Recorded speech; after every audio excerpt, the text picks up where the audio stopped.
그러면 다시 한번 전문가를 연결해서 정확한 사고 원인과 앞으로의 상황을 짚어보겠습니다. 김교황 한서대 항공운항과 교수님 연결돼 있습니다. 네, 교수님. 네, 안녕하세요. 한서대학교 김교황 교수입니다. 네, 나와 계시죠. 예, 지금까지 확인된 내용으로는 조류 충돌로 인한 버드 스트라이크로 인한 랜딩 기어 불발로 활주로를 이탈하게 됐다. 이것이 사고 원인인데 교수님 보시기에는 이 같은 원인이 좀 흔히 일어나는 일로 파악하고 계십니까? 그렇지는 않습니다. 버드 스트라이크 같은 경우는 조류 퇴치를 위해서 공항 당국에서도 많이 노력하고 있습니다. 그래서 이번 같은 경우는 첫 번째 어프로치 중에 버드 스트라이크가 있었을 수도 있으나 확실하게 밝혀진 건 없고요. 만약에 버드 스트라이크가 있어서 유압 계통을 갖다 관장하는 하이드롤릭 시스템이라는 게 있습니다. 그 부분에 버드가 들어가서 그 유압 시스템에 문제가 생겼으면 랜딩 기어가 작동이 안 될 수가 있습니다. 그래서 복행을 하고 재접근 중에 만약에 그 유압 시스템에 문제가 생겨서 랜딩 기어가 펼쳐지지 않았다면 속도를 갖다가 착륙하고 나서 브레이크 시스템, 안티 브레이크 시스템이라고 ABS 시스템이 있는데 그것이 제대로 작동될 수가 없었던 상황이 이번에 동체 착륙을 했더라고요. 두 번째 번이. 네, 두 번째 동체 착륙 때는 안티 브레이크 시스템, 그러니까 착륙을 갖다가 제어할 수 있는 장치가 없기 때문에 속도를 갖다가 컨트롤이 안 돼서 외벽에 부딪힌 것으로 사료됩니다. 네, 제보 영상을 보면 동체에 착륙을 해서 오버런, 그러니까 활주로 끝까지 속도를 못 줄이고 부딪히는 사고가 벌어지는 것 같습니다. 이런 동체 착륙도 흔치 않은데 어쨌든 랜딩 기어가 작동하지 않은 것으로 인한 것으로 지금 파악되고 있는 상황인 거죠? 네, 맞습니다. 제가 볼 때는 두 번째 착륙 때 동체 착륙을 한 것으로 보아서 첫 번째 착륙할 때 버드 스트라이크나 그런 것으로 인해서 하이드롤릭 유압 시스템에 문제가 생겨서 동체 착륙을 시도한 것 같습니다.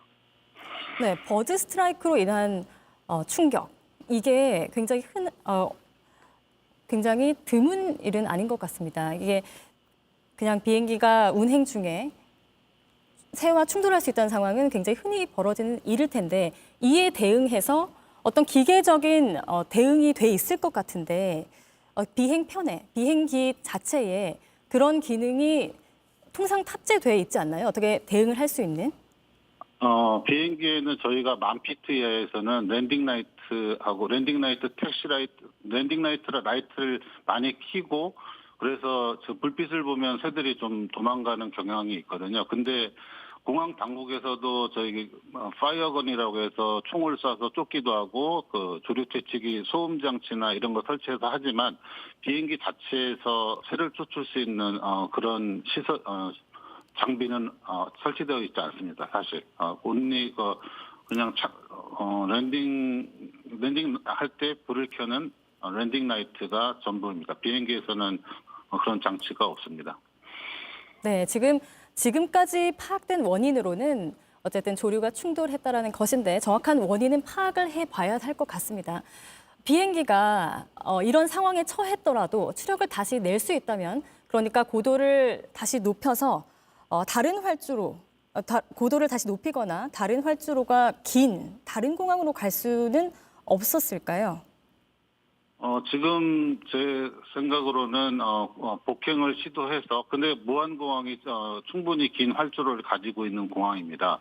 그래서 무안하고 제주 굳이 다시 생각하다면 인천인데 인천이 가장 길지만 무안도 충분히 긴 활주로가 있기 때문에 두 번째 착륙 시도 시 조종사가 충분히 속도를 줄이고 고려해서 착륙했을 것이라고 생각합니다. 그러나 제동 장치가 충분히 뒷받침되지 않았기 때문에 속도 컨트롤에는 문제가 있었을 것으로 예상됩니다.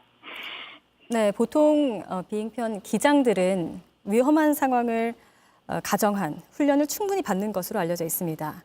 그래서 그런지 마지막 동체 착륙 영상들을 보시면 활주로를 벗어나지 않고 그래도 끝까지 달리고 있던데 활주로가 충분했다면 상황이 달라졌을 것인가 이렇게 의문을 제기하는 분들도 있습니다. 그런 문제가 결부돼 있을까요?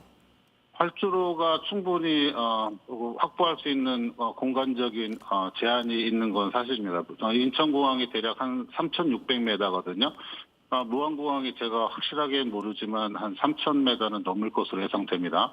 그래서 그 활주로를 갖다 무한정 늘릴 수 없는 거고, 가장 큰 380이나 747 비행기도 3,600m 정도만 되면 정상시, 비정상시도 충분히 착륙할 수 있는 거리가 됩니다.